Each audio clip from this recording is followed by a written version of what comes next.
mic isn't on. We're calling this meeting to order. Community Redevelopment Agency, the date is February 5th, 2024, and the time is 4:01 p.m. And we will start with comments from the public. We do have a card, Jack Vrooman. Jack?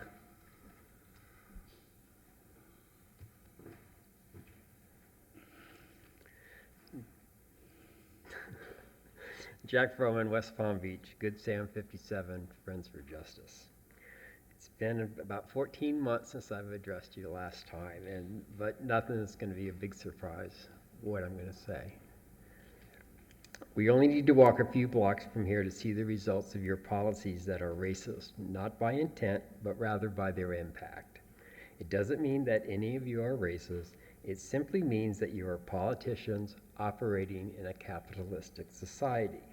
It is therefore critically important that you understand that the slum and blight of the historic Northwest is the direct result of governmental policies. The CRA is literally mandated by state statute to clean up the mess your predecessors have created. And I don't know if you've noticed, but to me, I think you're doing a lousy job. Of course, like everything else, this is only half true. To a downtown developer, you're a godsend, a gift that keeps on giving. And I'd be remiss if I didn't mention the warm and fuzzy welcome our city has given to the Sackler brothers. I have never attended a CRA meeting where the needs of the residents were discussed, not once. So let us break with tradition and talk about who these residents are. First, think of all the children and all the elderly residents my age. Those folks they have the same needs as we have. The only difference is their needs aren't being met. So I'll take a break and do a quote here. The opposite of poverty is not wealth. The opposite of poverty is justice. That's Brian Stevenson. I'm not suggesting this is all your fault. Governor DeSantis is throwing our children's future, along with my constitutional rights, into a wood chipper as fast as he can, in the hopes that no one will notice his elite Ivy League background. Then there's the madman across the water, leading an anti-democracy conga line over at Mar-a-Lago.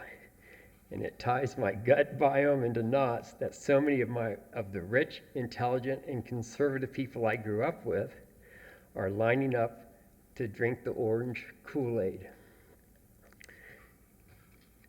Baldwin says history is the present. I say the present is history in real time.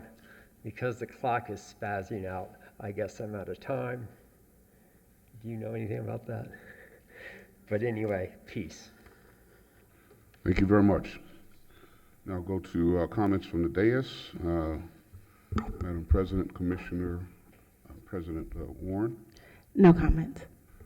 Commissioner Lambert. No comments, thank you. Commissioner Ward. No comment, thank you. Commissioner Fox. No comments, thank you. Commissioner Peduzzi. Thank you. No comments. Mr. Rugg, are there any additions, deletions, reorganization of the agenda? No, Mayor. All right, we'll turn to consent calendar.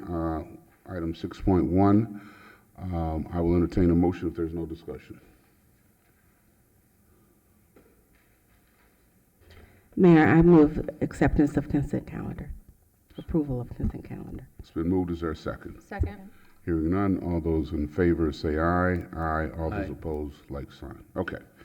Item 7.1, resolution number 23-42, approving an amendment to the interlocal agreement between the West Palm Beach Community Redevelopment Agency, the City of West Palm Beach, and the Downtown Development Authority, and resolution number 24-3F, providing appropriations for a transfer to the general fund per an amendment to the interlocal agreement between the West Palm Beach Community Redevelopment Agency, the City of West Palm Beach, and the Downtown Development Authority.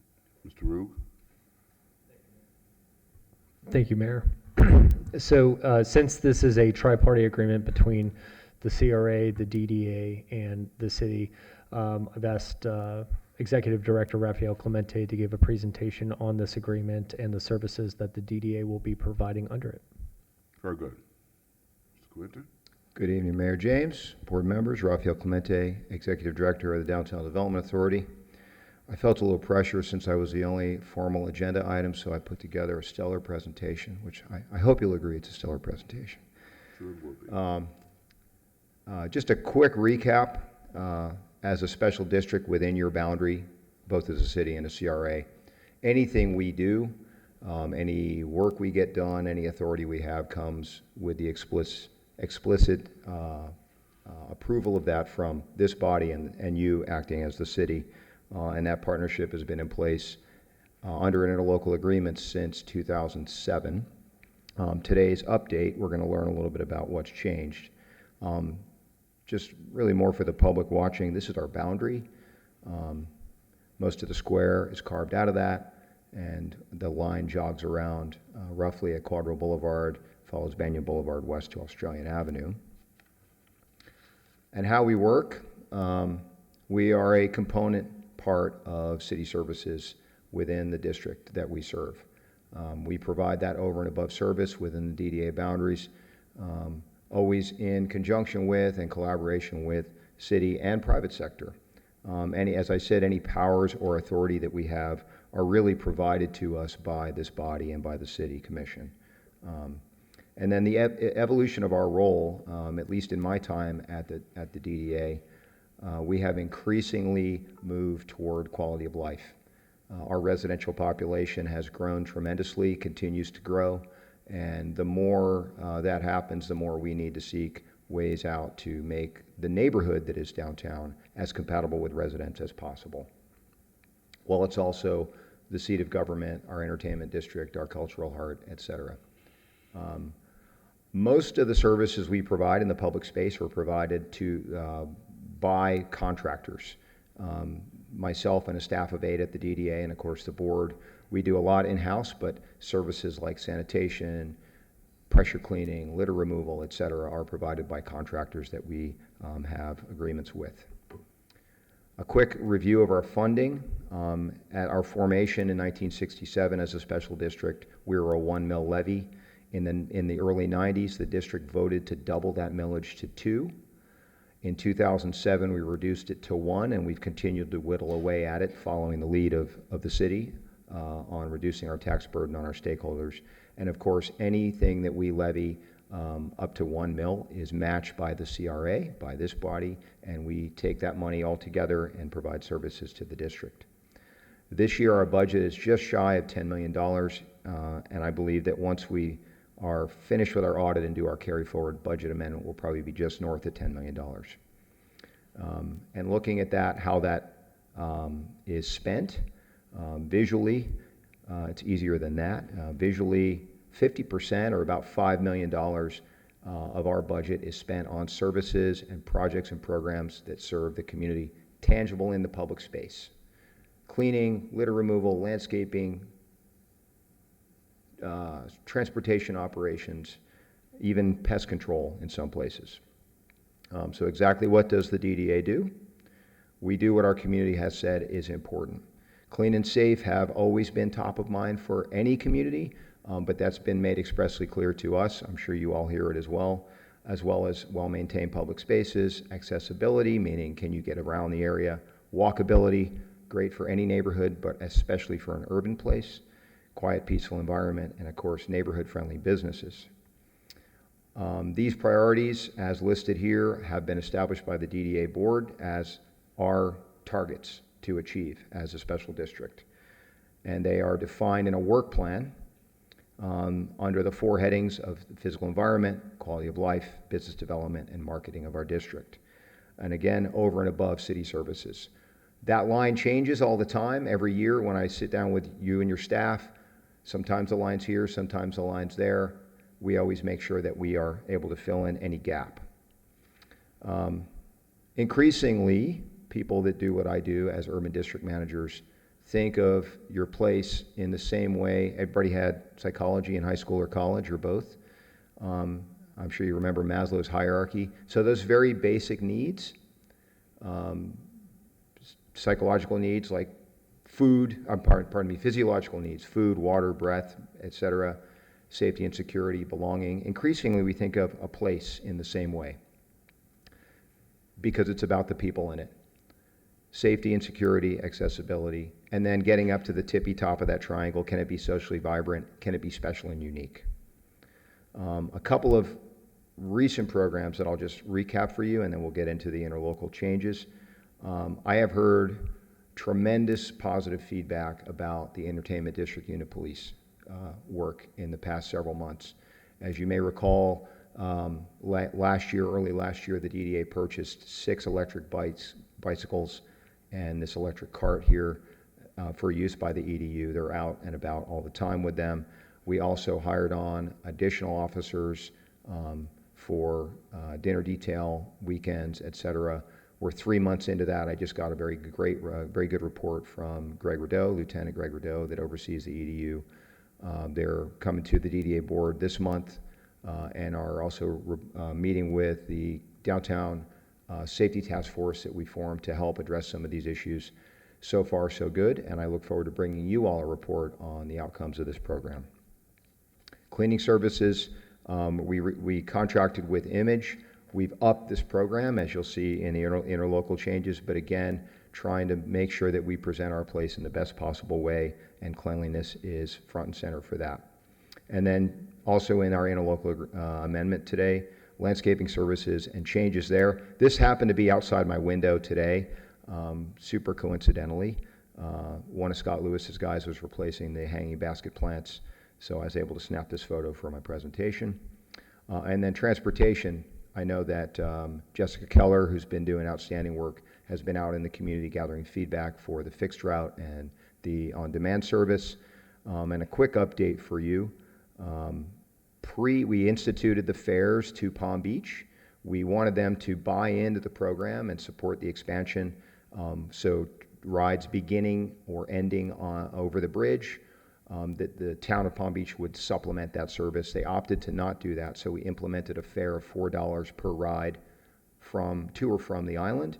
And you can see pre-fare, an important statistic for me was canceled rides. People would call a ride up, like you do with Uber or Lyft, and you'd wait and wait and wait, and you'd get frustrated and you'd cancel the ride. And you can see in the 2 months pre-fare, October 1 to mid-November, we had 26,000 total passengers, and the average wait time was just over 10 minutes, almost 11 minutes. After the fare was implemented, canceled rides went down by 17%. Very happy with that. And wait time went down by a full minute. We're still seeing the impact of this.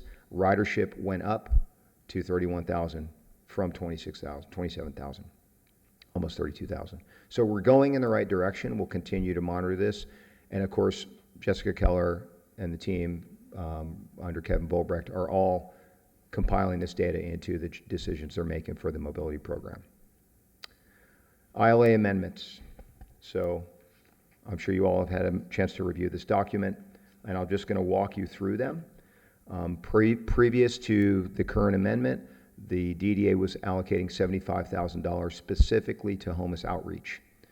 In the current year, we have changed that to be more flexible. We've upped the amount to $100,000, and we've changed it to be more flexible, working with HCD, with the EDU, and that we're just calling that homeless relief. However it is needed, we're able to spend it in that way. It's a flexible fund. Transportation services, prior to this amendment, it was defined in our interlocal as trolley operations. Obviously, the trolley isn't working anymore. We needed to clean that up on paper. $450,000 to the stopgap plan. That is not just on demand. That is stopgap for the trolley ops, meaning this is for fixed route service, including the downtown area and beyond. And obviously, that's working in conjunction with the city's transit program. Street cleaning, and there's a few parts to this. Tri-Rail station, Monday, Wednesday, and Friday, 8 a.m. to 4 p.m. This is one of our main gateways in and out of our city. That's picking up loose litter and garbage, wiping down trash cans.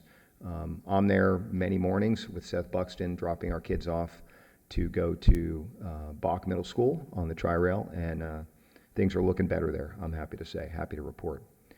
Waterfront, 7 days a week, beginning at 6:30 a.m. If it's light out, people are out, and we want to do our best to keep that area clean. It gets a lot of use.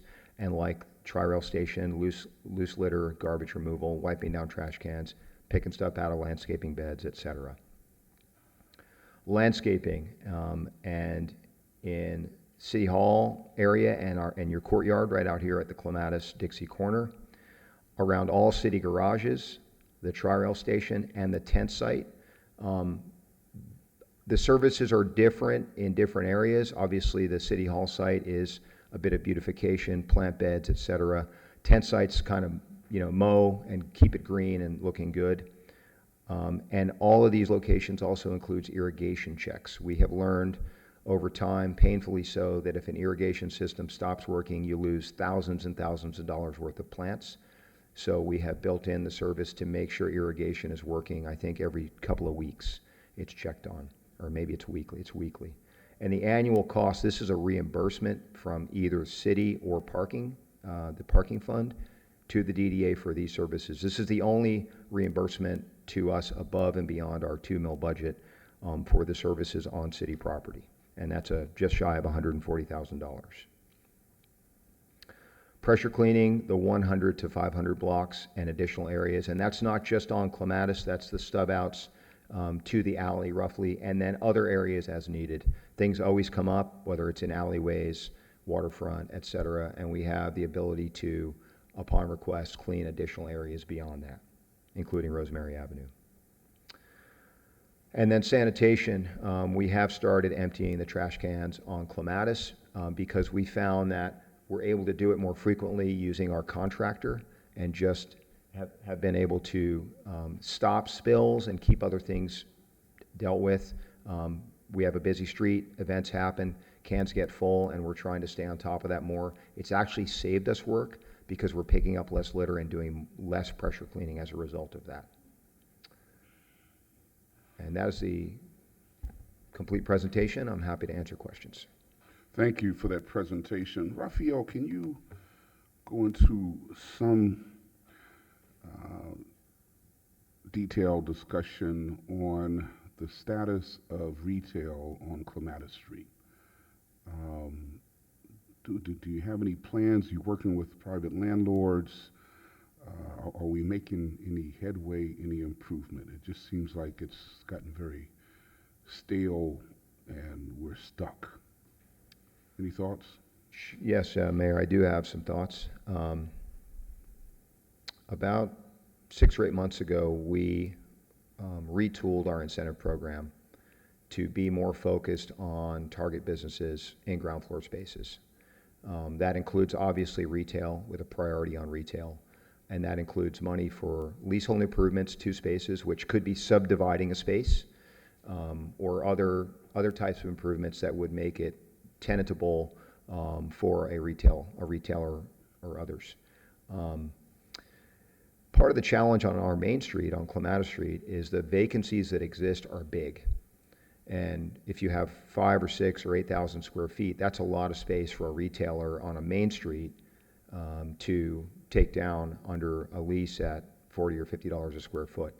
So our real challenge is more the size of the spaces and the cost of that square footage when you have a food and beverage industry that tends to be able to reap more per square foot in revenue. Now we have some keystone retailers on our street, Pioneer Linens, Finer Optics, but retail in America in general, and not to blow this out of proportion, but Main Street is a tough place for retailers right now, and we're doing our very best to recruit. I can go into more detail if you like, but that's the short story. Okay, you've done a good job of identifying the problem. Maybe you can come back and give us some potential solutions. I hope I can. Okay. President Warren? Thank you. Raphael, I always appreciate how comprehensive your presentations are, so thank you again for providing another year of transparency in the information that you report on. And forgive me if I missed this, but when you talked about the homelessness services, did you say that the plan is to expand services or to provide more support to the existing services? Oops. So, first of all, Commissioner Warren, thank you for the kind compliment. Let me get to that number. We started out at $50,000 allocated to outreach, specifically to outreach, maybe 4 years ago or 5 years ago. We upped that number to 75. In this current year's budget, we've upped it to 100,000, but we've made it flexible.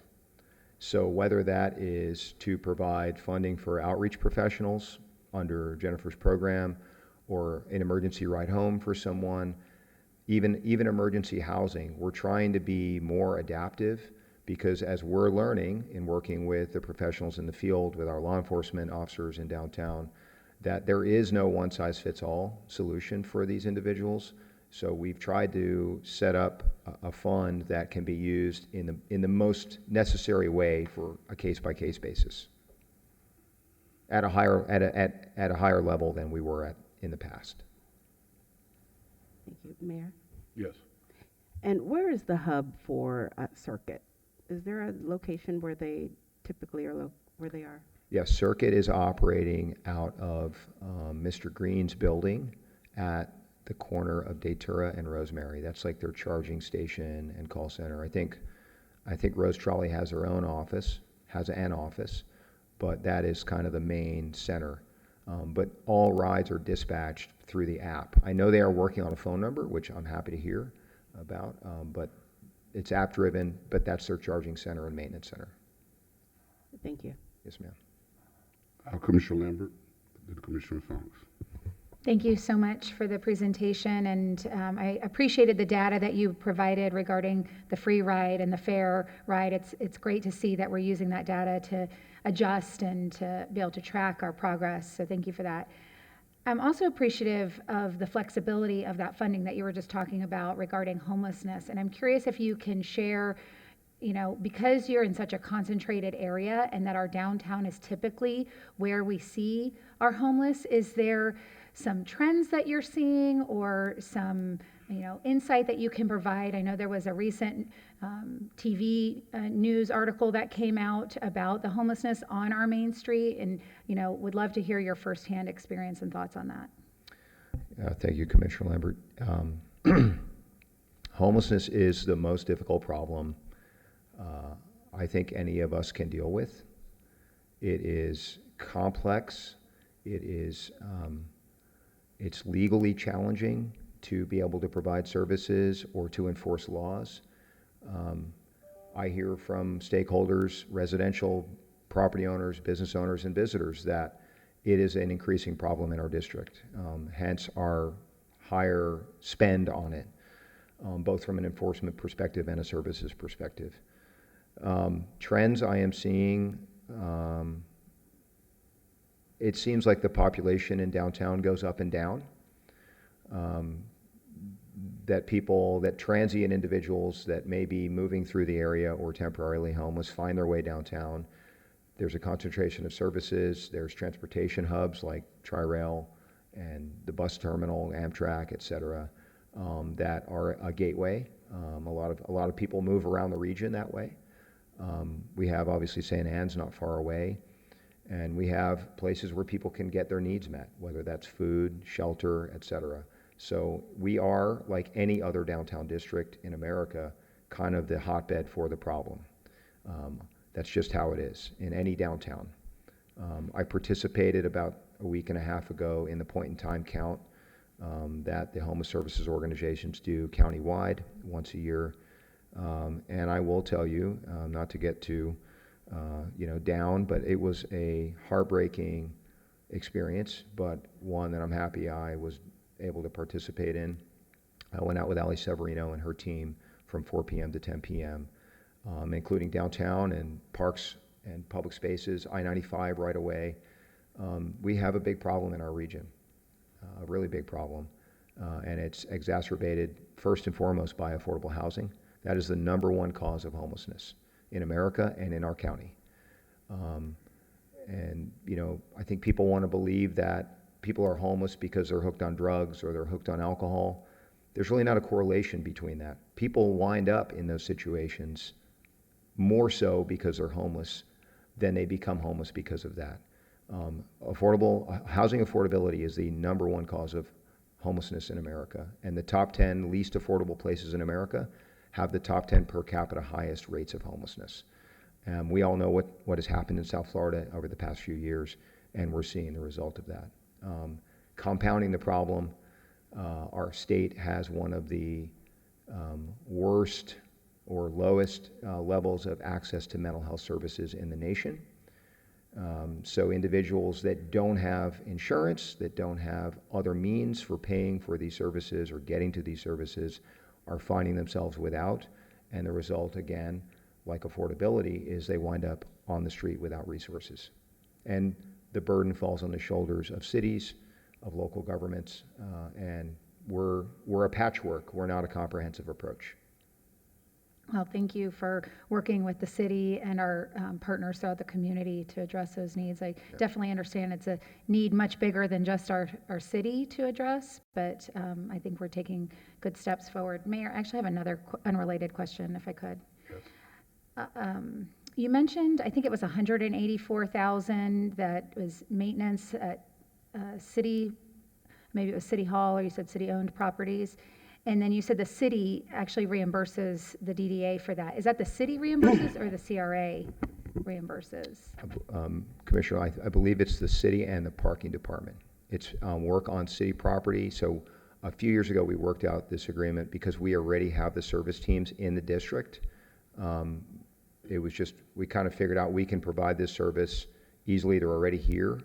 I believe Parks may have been providing the services in the past, and they were sort of spread out, trying to deal with 57 square miles of West Palm Beach, and we had a team already here, so we worked out this agreement that we could provide the service on city property for the reimbursement. And that number, $139,530, is for all the garages, City Hall site, train station, and tent site annually.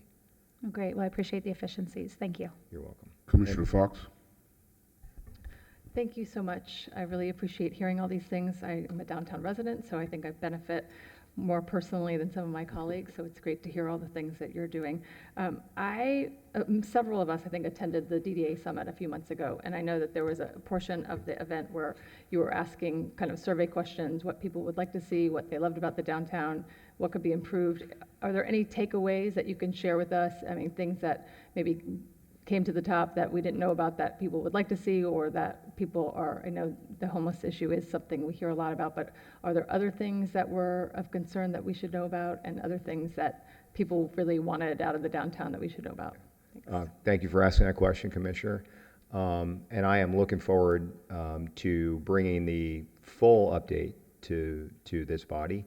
We're in the process following up on that big community meeting with a deeper dive with focus groups facilitated by Radius, our survey team, and we're going to have some really good data to share. I'm happy to share what we got from the summit with everybody, but in summary, top problems: homelessness, parking, were the top two. They're always the top two. Parking's usually the top number one, but homelessness is an increasingly visible challenge.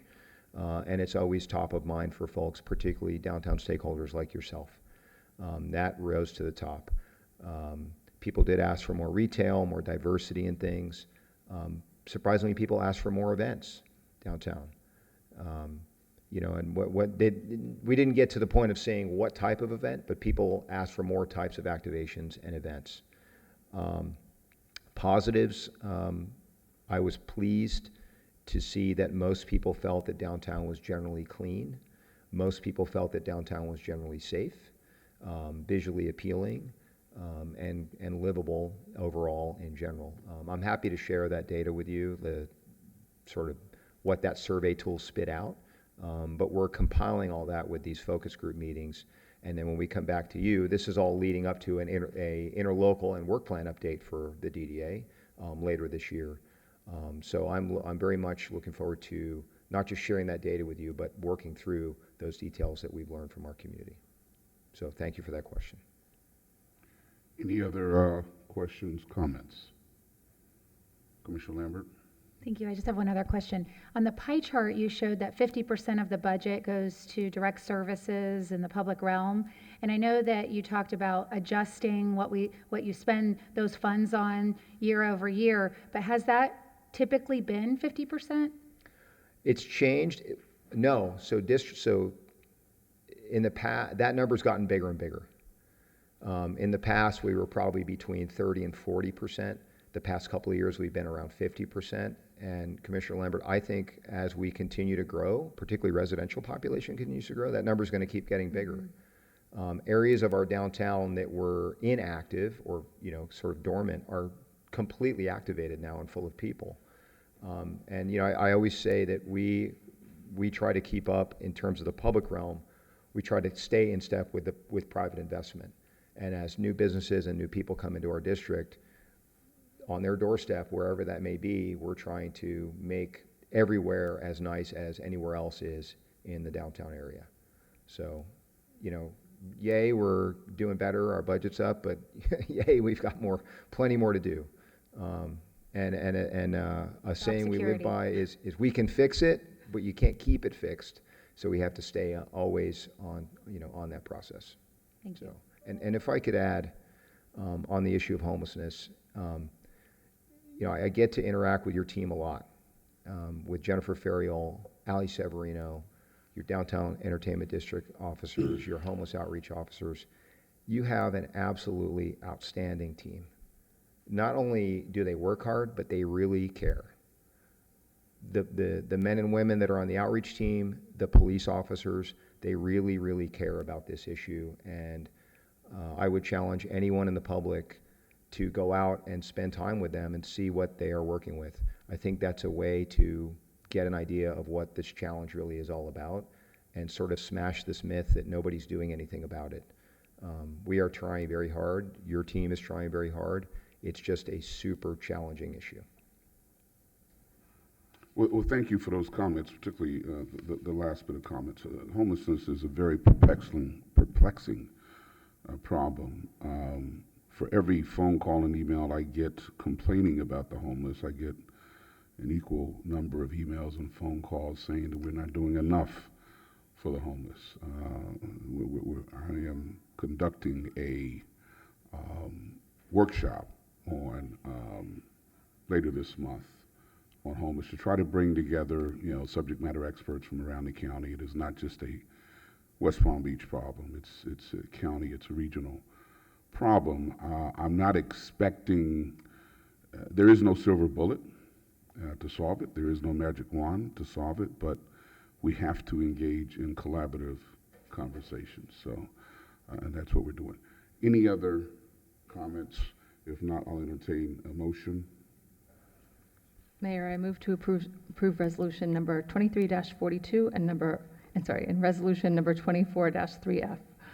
It's been moved. Is there a second? Second. Moved and seconded. Discussion. Hearing none. All those in favor say aye. Aye. All those opposed, like sign. Hearing no opposition, motion carries unanimously. Thank you again, Mr. Clemente. And that, ladies and gentlemen, is the last item on this agenda. So this meeting is adjourned, and we will reconvene as a city commission at 5 p.m. Thank you.